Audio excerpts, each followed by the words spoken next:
Siyababingelela abazalwane egameni lenkosi nemsindisi wethu Jesu Kristu.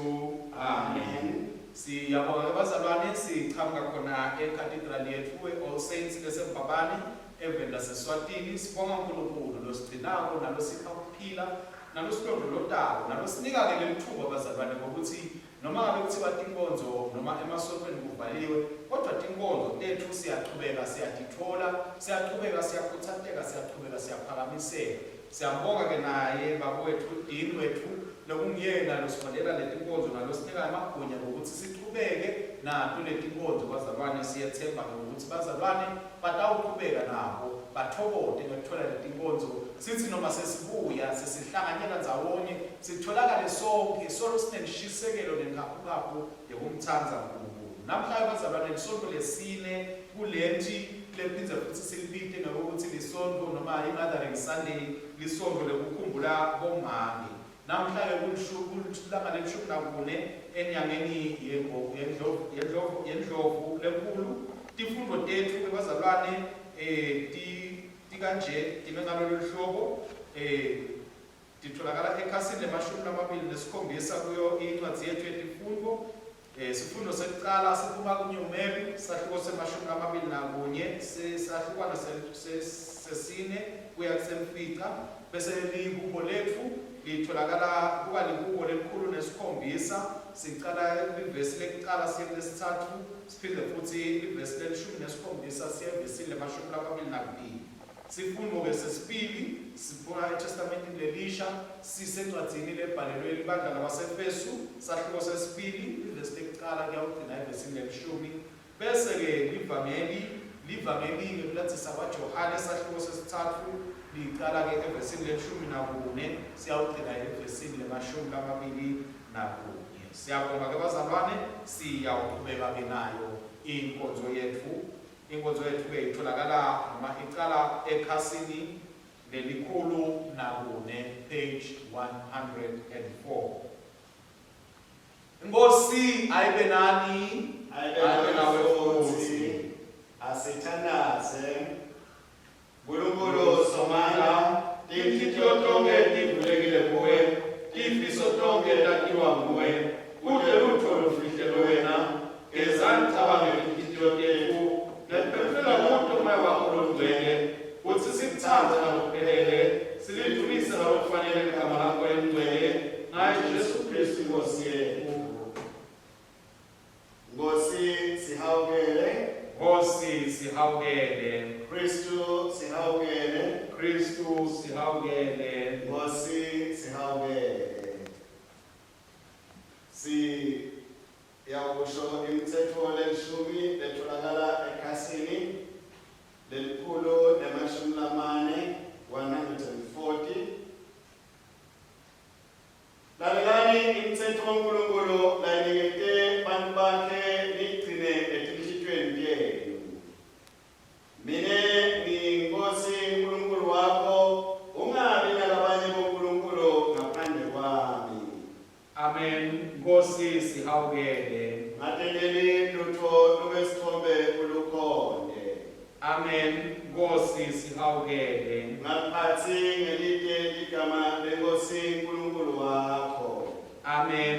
Nkosi sihawukele, Khumbula usuku lwenkosi ulugcine lubengcwele kunemalanga lasithupha ekwenza umsebenzi wakho. Amen. Nkosi sihawukele, Hlonipha uyihlo nenyoko. Amen. Nkosi sihawukele, Ungabulali, Amen. Nkosi sihawukele, ungaphili, Amen. Nkosi sihawukele, ungebi, Amen. Nkosi sihawukele, ungafakazi ngemanga, Amen. Nkosi sihawukele, ungabi nemona ngwalabanye. Amen. Nkosi sihawukele. Zabulani inhliziyo tenu lingatsabuli tembatho tenu iphendukele enkosini uNkulunkulu wenu ngoba yena unemusa nesihawu yekuda kuthukuthela umnene kakhulu uyadekuda angendi lokubi. Asivume itono tethu simisela kuqinisekile ekugcineni imithetho kaNkulunkulu siphile ngothando nangekuthula nabo bonke abantu. Asithandaze. Nkulunkulu Somandla, bakwethu losezulwini, siyatithoba siyavuma ukuthi sonile kuwe kulicala lethu, sonile ngekucabanga nekukhuluma nangekwenda nangakwendele kufanele sikwende ngenxa yendodzana yakho Kristu Nkosi yethu, sithethelele konke lesekwenzile seze sikhone ngehamba lokusha kude igama lakho lidunyiswe. Nkulunkulu Somandla lothethelela konke labaphendukanga ngeqiniso, akasihawukele, asithethelele tono tethu, asikhulule kuto, asiqinise kulungeni konke, asigcine phileni lokunini nanini ngaye Jesu Kristu inkosi yethu. Amen. Asithandaze. Nkulunkulu longahluleli, ufinyelele kithi ngemusa noma sikuvukela. Thambisa tinhliziyo tethu ngemfudumalo yemthando lwakho, kuthi siyazi indodzana yakho iphila kithi ngaJesu Kristu inkosi yethu, lohlala abusa kanye nawe namoya engcwele, Nkulunkulu munye nyalo naphakade. Amen. Sitawuhlala phasi bathandzelayo silalele tifundo letibekiwe tanamuhla. Amen. Siyabingelela bandla egameni lenkosi yethu Jesu. Amen. Sifundo sekuqala sibhalwe encwadzini yaNehemiya Zakubo 21 siqala evesini lesine. Ema-Israyeli ahamba kusukela entabeni iHori ngendlela leya elwandle olubovu endela ugega live lase-Edomu. Kodwa bantu baba nenhliziyo lencane endleleni, basola uNkulunkulu naMose bathi, nasikiphelani eGibhithe kuze sitawufela lapha ehlane, kude kudla, kude emali, siyakwenyanya lokudla lokungenamsoco. Simakadze waseyobathumela tinyoka letatinesihluku, yabaluma labantu, labanyenti babo bafa. Bantu beta kuMose bafike bathi, sonile ngekukhuluma kabi ngasimakadze nangawe. Thandaza kusimakadze ukuthi esuse letinyoka lapha kithi. Ngakho-ke Mose wabathandazela labantu. Simakadze wakhuluma kuMose wathi, yena inyoka lenesitfoze yelithusi uyiphanyeke etulu eligodlweni, wonke lobesalunywe inyoka utawuthi angayibuka aphile. Ngakho Mose wakha inyoka lenelithusi wase uyiphanyeka etulu eligodlweni, kwathi wonke lobesalunywe inyoka wathi nabuka lenyoka yelithusi waphila. Livi lenkosi leli. Akabonge uNkulunkulu. Lihubo lalomhla lihubo 107. Sifunza livesi lekuqala lesithathu bese siqhubeka kulelishumi nakune kuya evesini le22. Sitawufunza ngekuthi sihambe sifike emkhatsini bese siyaliqedzisa livesi njengalokusendile esonweni leliphelile. Sisekhatsini 759. Dumisani simakadze ngobe yena muhle. Nemusa wakhe umekude kube phakathe. Labahlengwe ngusimakadze abasho njalo. Bona labo labahlengwe emadleni ebathinzeteli babo. Wababutsa emaveni onke empumalanga nentshonalanga. Enyakatho naseningizimu. Wabakhipha kulobo bumnyama nakulelo thundi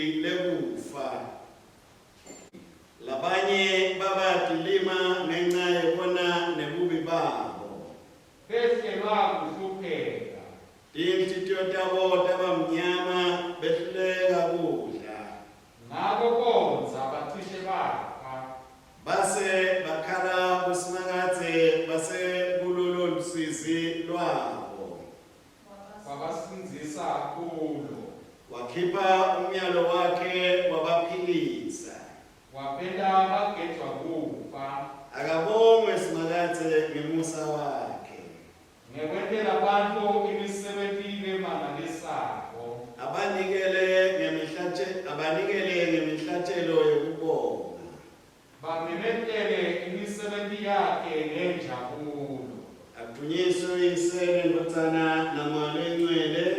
Njengoba njalo ekuqaleni kusenjalo nanyalo. Kuyoba njalo kude ekubekeni nanini. Amen. Siyawulalela sifundo sesibili.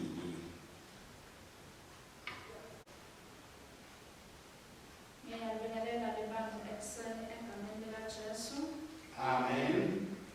Sifundo sesibili sibhaliwe eTestamenteni Elisha.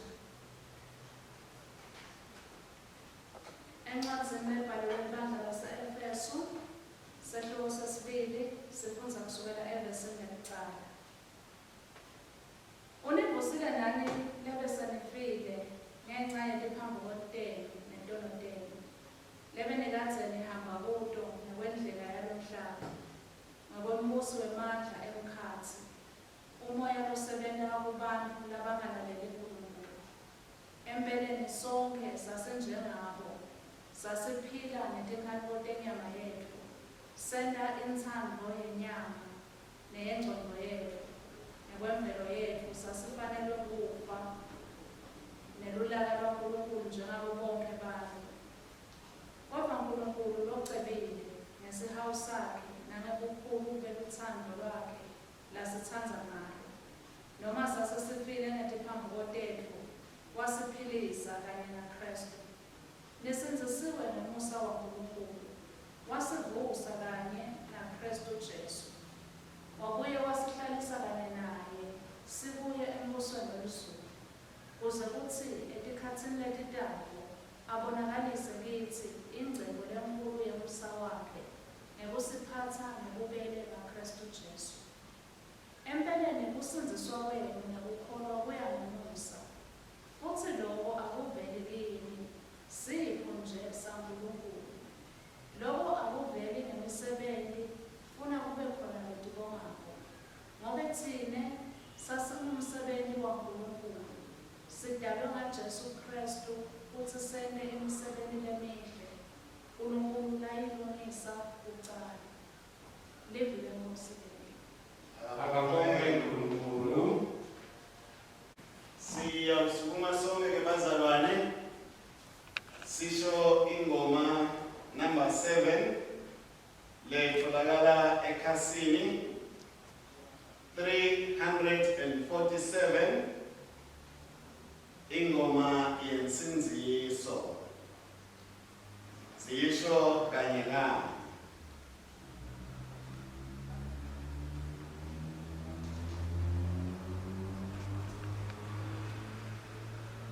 Njengoba sesilungisisiwe ngokukholwa, sinekuthulana uNkulunkulu ngeNkosi yethu Jesu Kristu.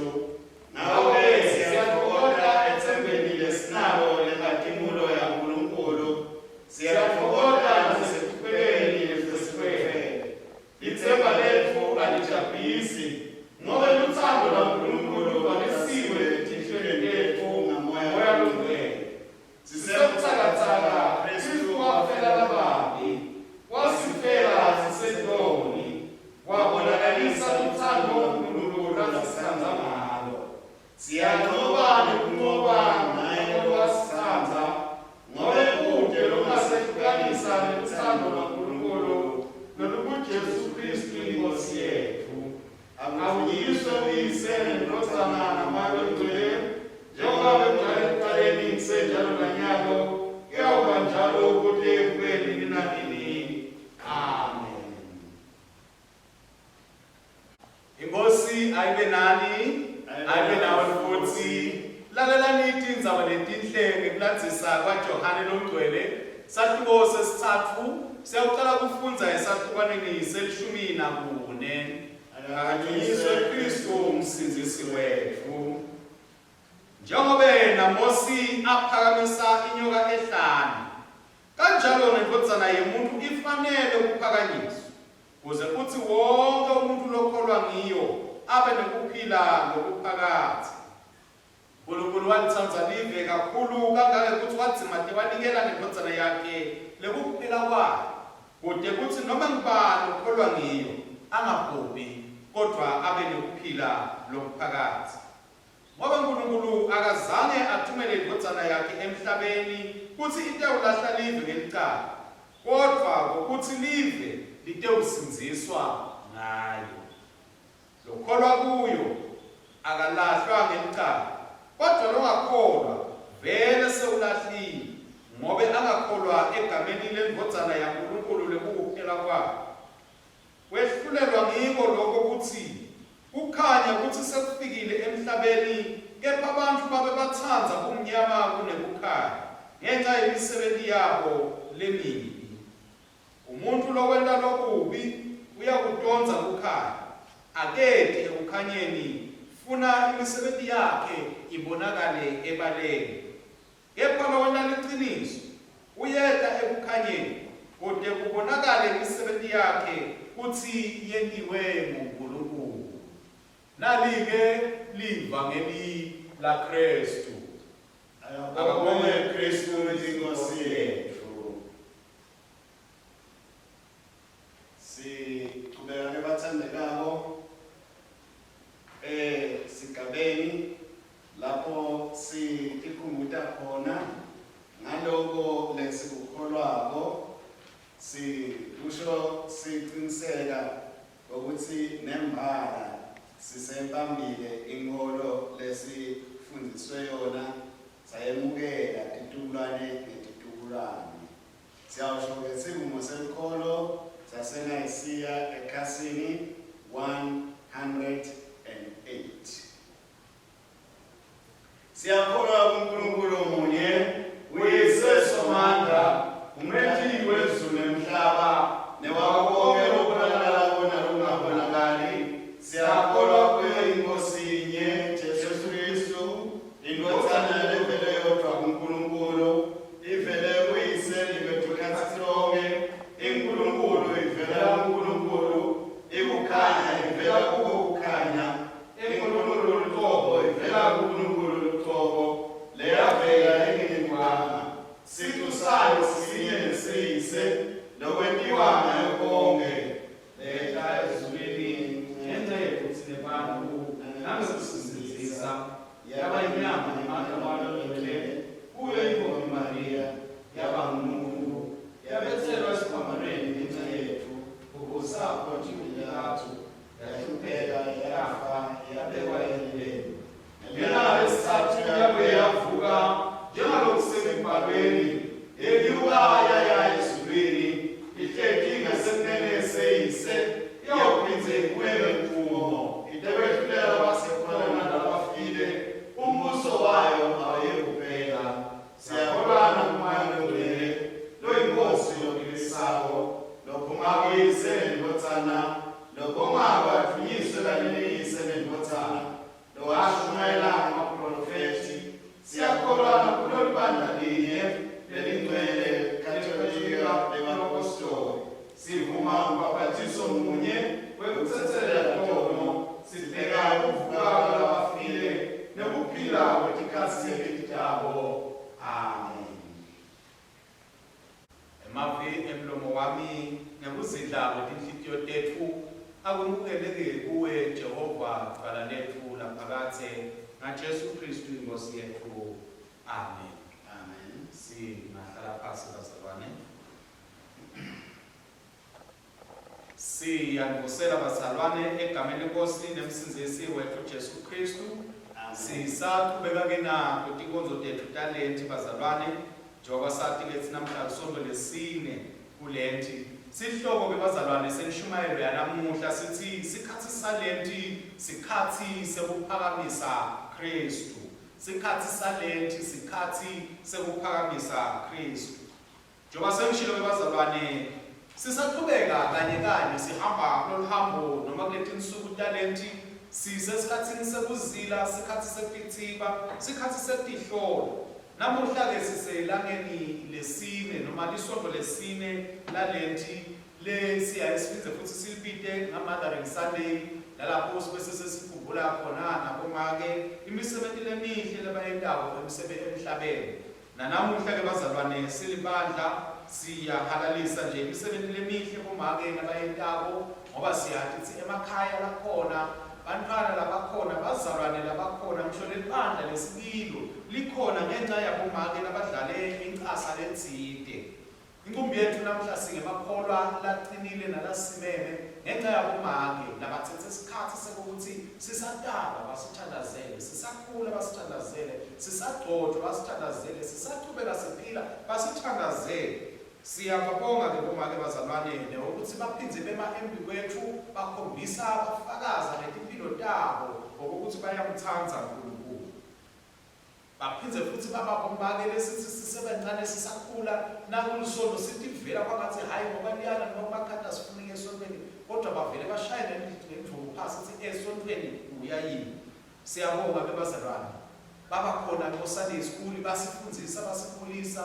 Libandla liyaqhubeka liyanza ngenxa yalokho. Siyambonga ke uNkulunkulu ngoba nguye lolobona wabona kuhle ukuthi libandla aliphe sipho lesihle lesibomake bangathi uNkulunkulu angababusisa bonke bomake. Sisaqhubeka ke bazalwane naloluhambo lwethu lwalethi sibona tithombe noma tindzaba lesifundzako namuhla tikhuluma kithi ngendzaba lokuthi uNkulunkulu ufanele ukuthi aphakanyiswe noma uNkulunkulu uNkulunkulu lokuphakela. Kude futhi lo mnyankulunkulu ngaphandle kwakhe. Esifundweni sekuqala ke bazalwane bantwana baka-Israyeli siyatshelwa ukuthi basaphumile eGibhithe basahamba endleleni kwase kuvuka kukhonona. Khathalo uNkulunkulu abebentela konke lokuhle okudzingekile, abaniketa kudla, abaniketa imali, abaniketa inyama, kodwa sitshelwa ukuthi bakhonona, bathi kubi lokudla asikufuni, bakhonona ngezinto letiningi. Ngenxa yokukhonona kwabo bazalwane lolu hambo lebebaluhamba lolwaletinsukwala nje letimbalwa bagcine sebatikhanza baluhamba iminyaka le-40. Kwentiwa yini ke lokhu? uNkulunkulu wabona ukuthi labantu labede kukholwa abakafanelwa kulo mbuso wakhe noma lelive lesethembiso lalithembise bona. Ngakho bahamba baze kwaphela situkulwane sonke bayingayinga ehlane baze baphela bonke abantu bekhonona kwangikhani uNkulunkulu abavumela abantwana baka-Israyeli ukuthi bakwadi ukungena eveni lesethembiso. Ngisho naye uMose uqobo lwakhe wasalela ngemuva kuleyo generation walibona ukuthi naliya ngilibona ngesheya kodwa sitshela ukuthi naye akangenanga kini. Kufanele nathi bazalwane sicaphele ukuthi ukukhonona kwethu kungabi ukukhonona lokutawu affecta ukukholwa kwethu kwente ukuthi ukukholwa kwethu bese sekubonakala ngathi akusekho. Ukukhonona kwethu akube khona kodwa sibe sikholwa sibethemba uNkulunkulu simbonga uNkulunkulu ngalokho uNkulunkulu lasethembise bona nalokho uNkulunkulu lasendela bona.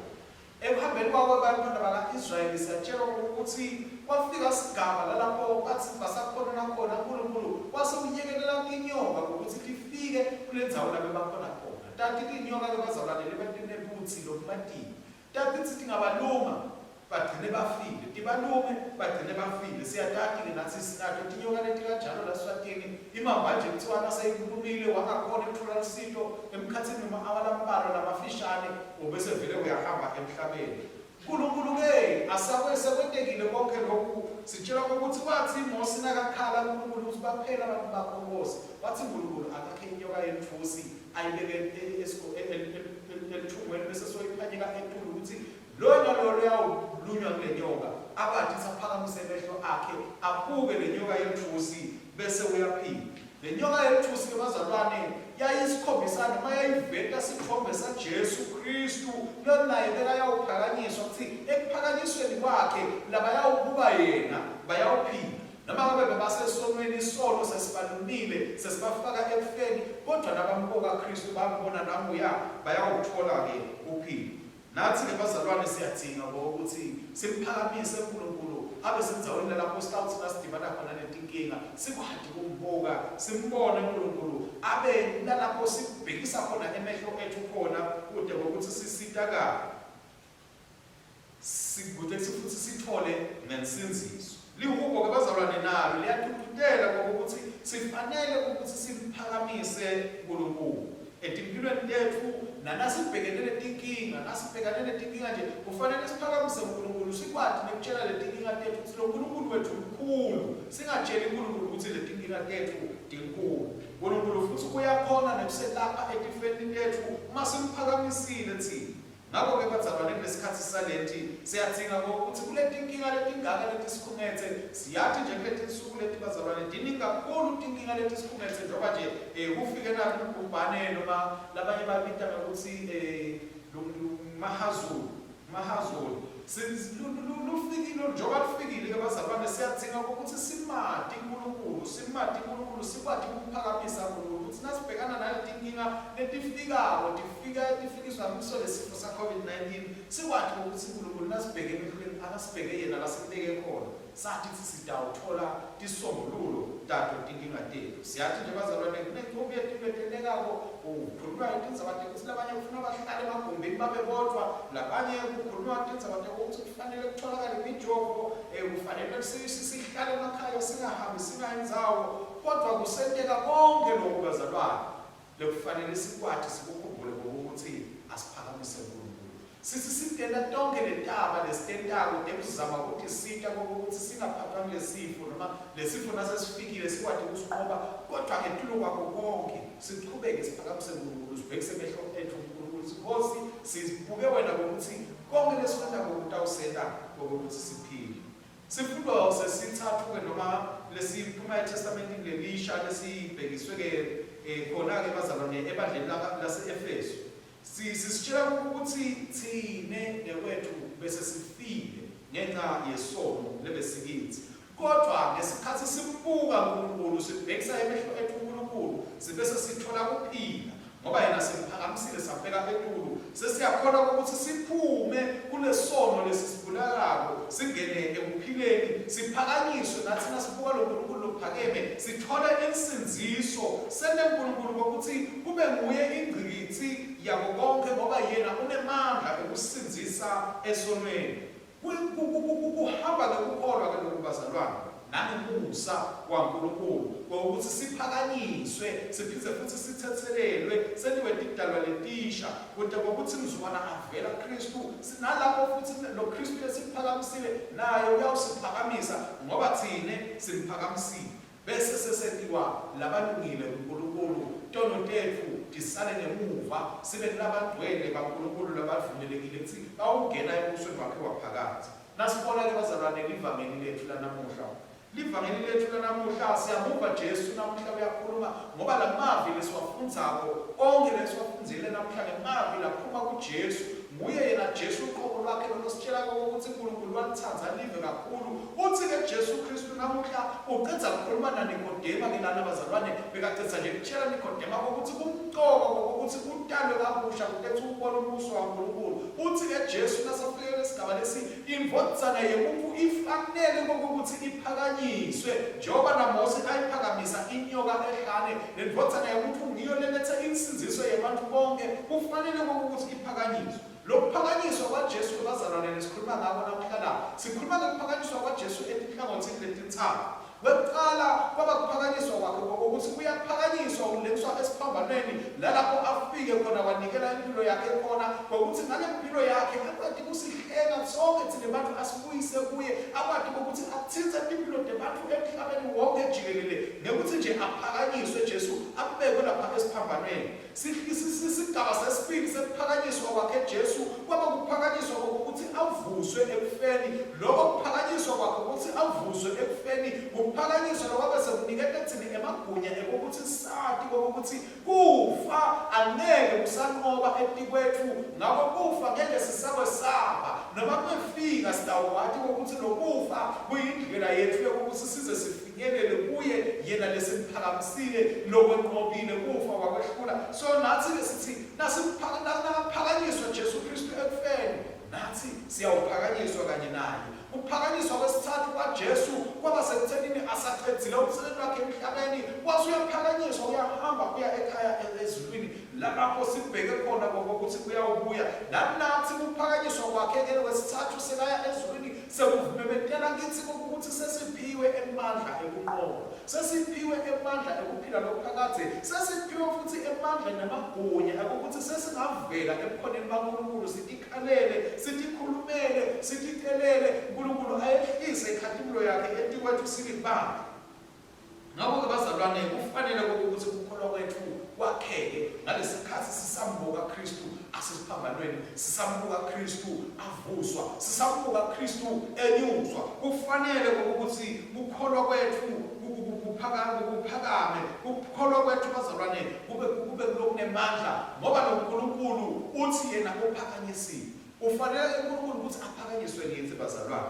Njengoba nje nyalo kulisonto lesine lakulethu, kufanele ukuthi sifune ukuphakamisa uNkulunkulu bazalwane, sifune nokuthi sibheke kuye uNkulunkulu ukuthi sithole insiziso yethu, simphakamise uNkulunkulu empilweni yethu, simphakamise uNkulunkulu ngezinto lesitendako, simphakamise uNkulunkulu ngempilo lesiyiphilako, simphakamise uNkulunkulu ngalesikukhulumako, simphakamise uNkulunkulu ngeluthando lesinalo, ngoba yena uthi uyawalithanda live kakhulu kangako uwadzima niwanikela nathi sibitiwe ukuthi sibe nalo lothando, ngoba ngilo lothando lolwaphakamisa Kristu, loluyaphakamisa thina, luphakamise mina nawe, kude ukuthi umhlaba nawo usinzizwe.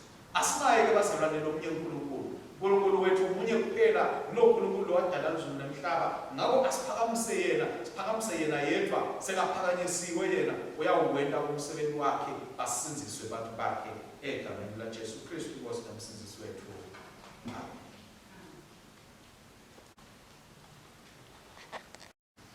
Sithandaze.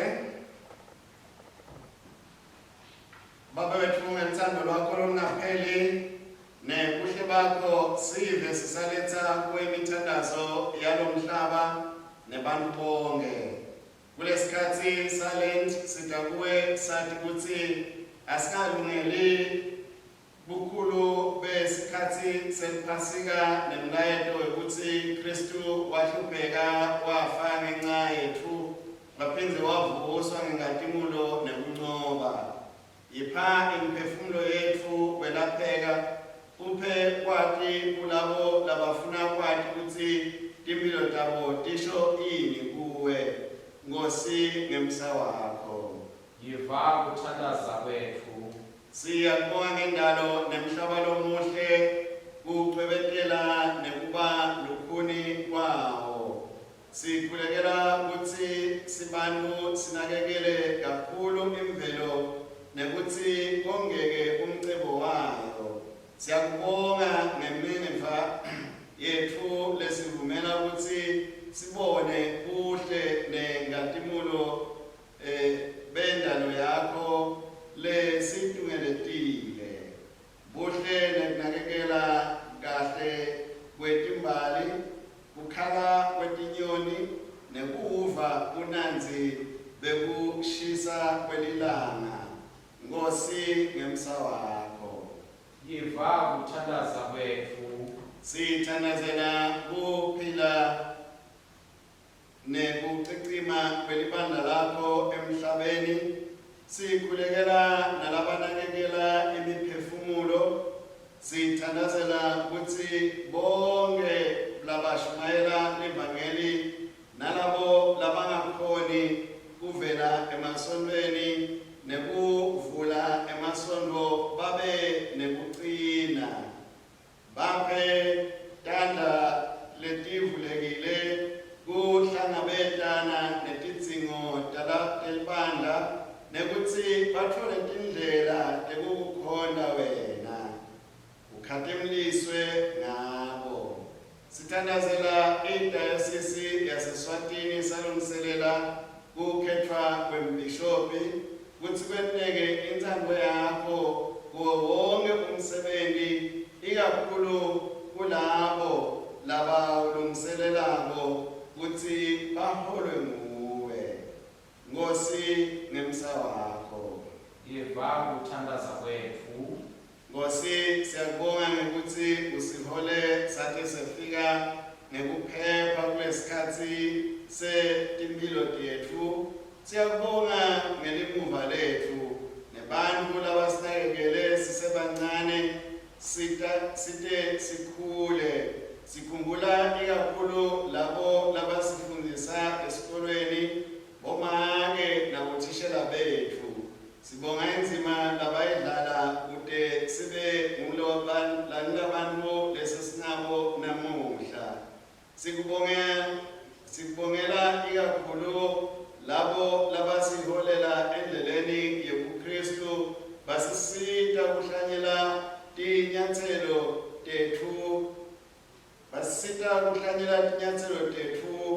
lapho uhamba Kristu khona. Nkosi ngemsa wakho.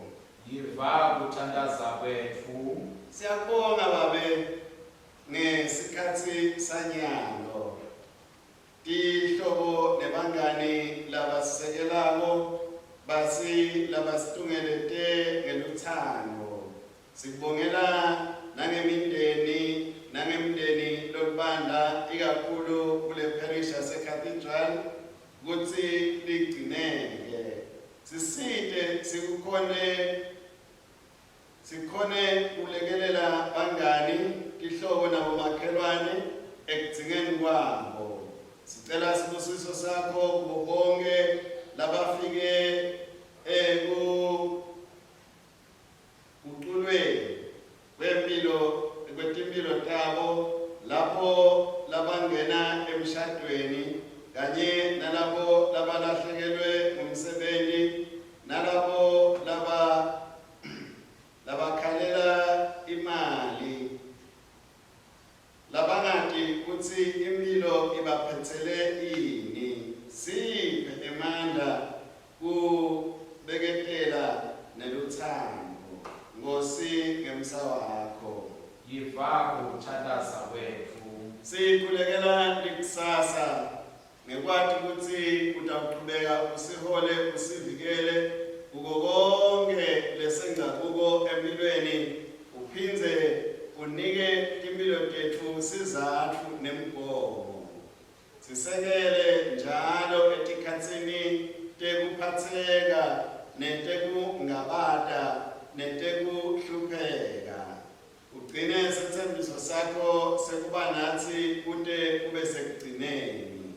Sikhumbula tive letisekuhluphekeni.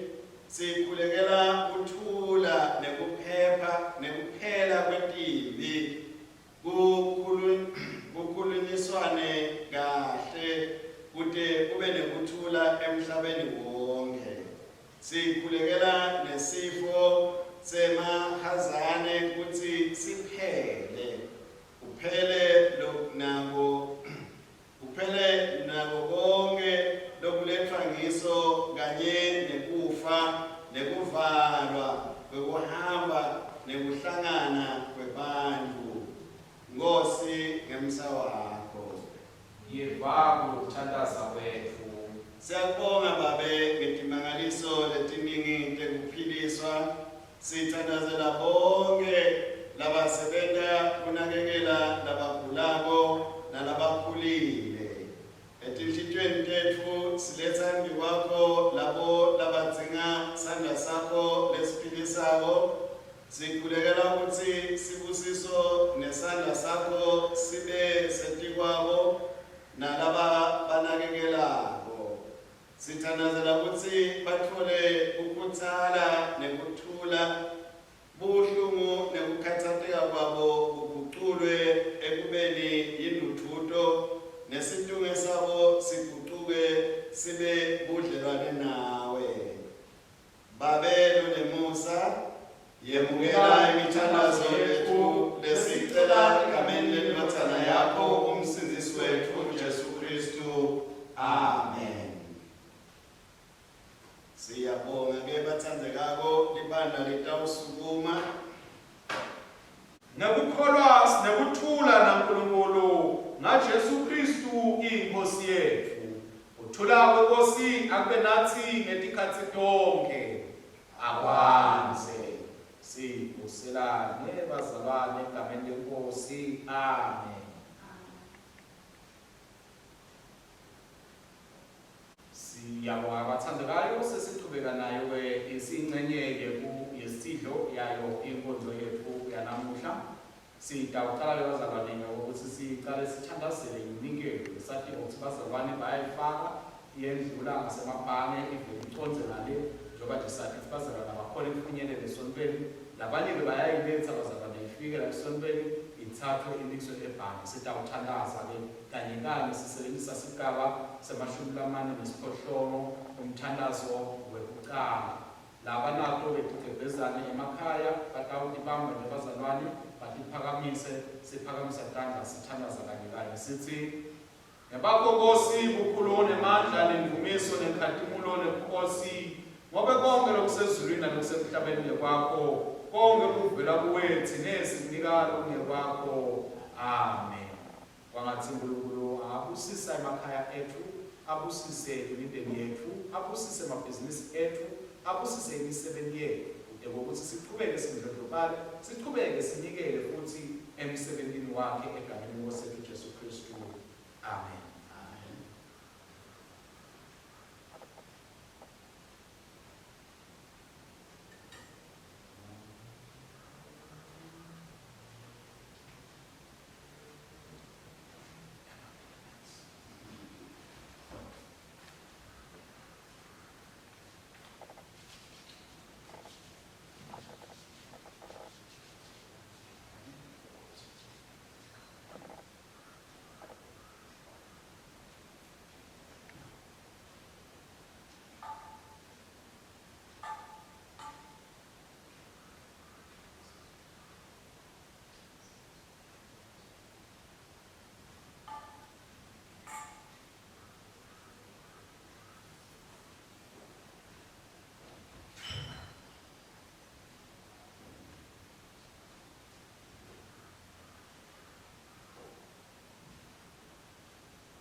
Siyaqhubeka bazalwane, sesithatha sinkwa sethu neliwayini lethu sikuvusisa.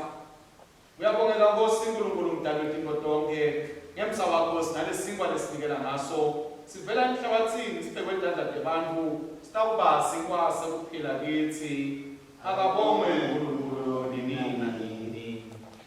Uyabongela Nkosi uNkulunkulu mdali wezinto zonke, ngemsa wakho sinalesi liwayini lesinikela ngalo lisithelo semvini nemsebenzi wetandla yabantu litawuba yinzebe yensinziso kithi. Akabongwe uNkulunkulu nini nanini. Sitawusebenzisa umthandazo wesibili wekubonga.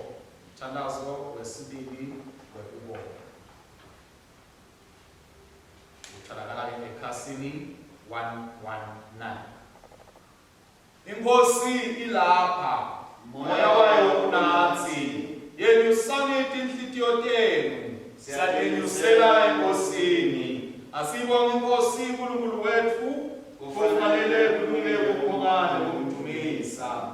Fanele impela umsebenzi wethu nenjabulo yethu etikhathi nasetindzaweni tonke.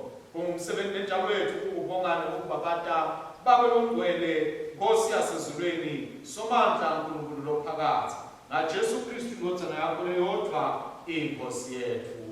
Ngobe yena ulivi lakho leliphilako, ngaye wadala konke kwasekuqaleni, wasenda ngemfanekiso wakho luqobo, ngaye wasikhulula ebhilini lwesono, wamnikela kube adalwe angumuntu, afele esiphambanweni, amvusa kulabafile, wamphakamisela etulu esandleni sakho semnene, ngaye wathumela moya wakho longcwele lophilisako, wasenda abantu belifa lakho. Nyalo-ke siyakubonga ngobe ngaye wasikhulula emandleni ebumnyama, wasingenisa ekukhanyeni kwembuso wakhe. Ngakho besihlangene netingilosi netikhulu tato nelibandla lonke lasezulwini. Sibabadala igama lakho lelikhulu lelidumile, siyakubonga nini nanini sithi ungcwele, ungcwele, ungcwele Nkosi, uNkulunkulu wamandla nebukhosi, izulu nemhlaba kugcwele udumo lwakho. Hosana ngalesetulu, obusisiwe lotabo egameni lenkosi. Hosana ngalesetulu. Ngilapho konke kwethu Baba wasezulwini, ngayo indodana yakho umsindisi wethu Jesu Kristu. Sithi silandzela isibonelo sakhe, silalela nemiyalo wakhe. Yena ukuthi ngemandla amayo wakho longcwele leti tipho, sinkwa neliwayini tibe ngumtimba nengadi yakhe kithi. Wathi ngaloko busuku lanikelwa ngabo wasithatha sinkwa, wakubonga, wasihlephula, wabapha abafundi bakhe wathi thathani nidle, lokhu kungumtimba wami lonikelelwa nini, yentani lokhu kude ukuthi ningikhumbule.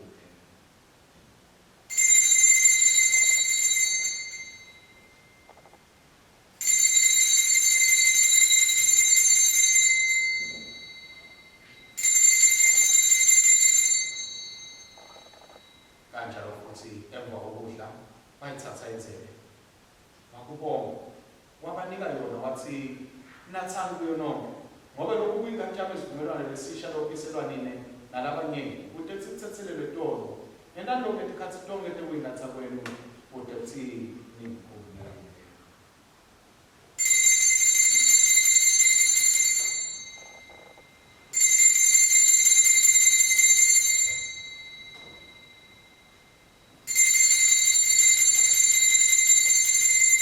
Ngakho-ke simemetela ukukholwa kwethu sithi Kristu wafa, Kristu uvukile, Kristu utawubuya futhi. Ngakho-ke Baba nosezulwini sikhumbula ukunikela kwakhe nakwendaba abakanye esiphambanweni, simemetela ukuvuka kwakhe nekwenyuka kwakhe nobukhosi, salenzele kubuya kwakhe nemdumo, sikhupha umkhosi ngalesi simo nangalenzela lengumhlatshelo wakhe ophelele. Ngela ngaye umKristu wethu lomkhulu lomhlatshelo wethu wokubonga nokudumisa, sithi sidla sinatha lethi dipho letingcwele embi kobukhosi bakho lobungcwele, usivuselele ngomoya wakho, usigcwalise ngethando lwakho, usihlanganise emtimbeni wayo indodana yakho Jesu Kristu inkosi yethu, kanye naye nakuye nangaye ngemandla amalo engcwele nabo bonke labamembi wakho emhlabeni nasezulwini, kodwa wena wabesomandla nentibomalo ukudumisa lokuphakamisela kanye sithi sibusiso nenhlonipho neludumo nemandla akube wakho nini nanini. Amen.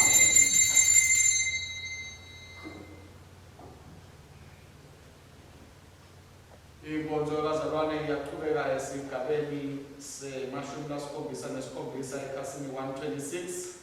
Njengalokhu-ke Kristu wasifundisa nanamuhla solosinaso sibinzi sekuthalaza kanye sithi Baba wethu nosezulwini, alungceliswe igama lakho, umbuso wakho awude, intsandvo yakho yenziwe emhlabeni njengasezulwini. Siphe namuhla ukudla kwethu ngamalanga onke, sithethelele izono zethu, njengoba nasi sibathethelela nabasonako. Ungasingenisi empingweni, usisinzise kulokubi, ngoba umbuso ngowakho, nemandla nebukhosi kude kube nini nanini. Amen.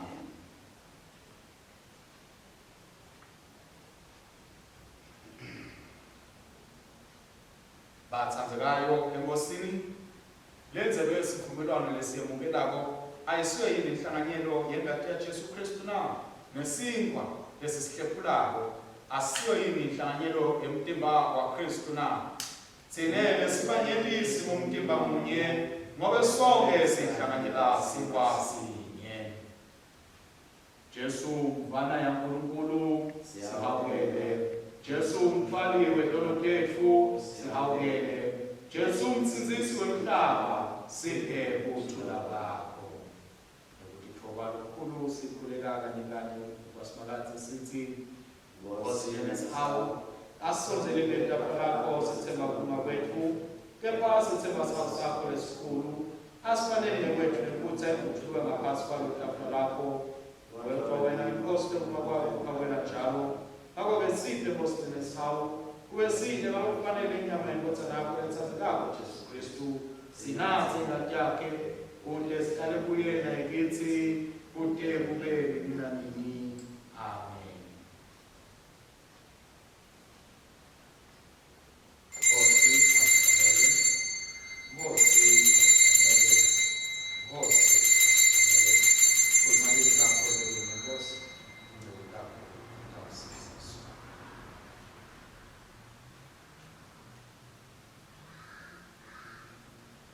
Asisimbekelo Kristu lophakanyisiwe, simphakamise nasetimpilweni tethu ngoba nguye yedwa uNkulunkulu lomele ukukhonwa nalomele ukudunyiswa, yena lowayithatha impilo yakhe wayiphanyeka esiphambanweni kude kokuthi semukeleke kuNkulunkulu sibe ngabangcwele. Ngawo-ke bazalwane, seseniko sabangcwele, sonzelani isitomukela umtimba wenkosi yethu Jesu Kristu anikela ngenxa yethu nengati yakhe nasokhisela yona, simdlele tinhlitiyweni tethu ngekukholwa nangekubonga.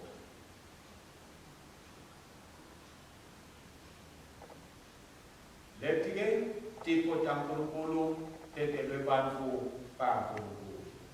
Amen. Ibonge kasi, ikasi lemfana. Ibonge kasi, ikasi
uNkulunkulu umnikati wamandla onke, siyakuphakamisa namhla Nkosi, njengoba usitshelile ukuthi ufanele uphakanyiswe njengaNkulunkulu longehlelo kwabo bonke. Namhla-ke babaTontwele tiwatonke timo lesendlula kito siphakamisa wena. Etimpilweni tethu siphakamisa wena. Ebandleni lethu siphakamisa wena.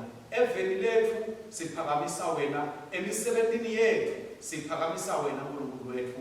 Ngoba kude lo munye lesingamphakamisa. Phakama-ke Nkosi, usinzise abantu bakho, uphizena nabo ubaphakamise. Siyabonga-ke Baba ngoba ngale mfihlakalo letingcwele usondlile ngemtimba nengadi yendodzana yakho umsinzisi wethu Jesu Kristu. Nawu sigcina-ke Nkosi ngemsa wakho emtimbeni wayo indodzana yakho loyinhlangano yabo bonke nabakholwayo. Sisiyeke Baba ukuthi sibeketele njengamakholwa aphilayo kulo budlelwano lobungcwele, nokuthi sikhule emthandweni, ekulaleleni nasekwenteni inthando yakho ngaye Jesu Kristu inkosi yethu, lokhona abusa kanye nawe namoya longcwele ninguNkulunkulu munye kude kube nini nanini. Amen. Sikhuleka kanye kanye bazalwane sithi, Babe mnikati wamandla, sithinikela kuwe ngaJesu Kristu inkosi yethu, kube sibe ngumhlatshelo lophilako, sithumele vele ngamandla moya wakho longcwele, sihambe sisebenzele umdumo nebukhosi bakho. Bese sithi bathandekayo, ukuthula kwaNkulunkulu lokwenza kuconza konke akutigcine tinhliziyo tethu nemicabango yethu. Simathi simthande uNkulunkulu kanye nendodzana yakhe Jesu Kristu inkosi yethu, nesibusiso saNkulunkulu somandla, uyise nendodzana namoya longcwele asibe kithi, sihlale kithi phakathe naphakathe. Amen. Asambe ngekuthulana ngeluthando siyosebenzela inkosi Egameni laKristu. Amen.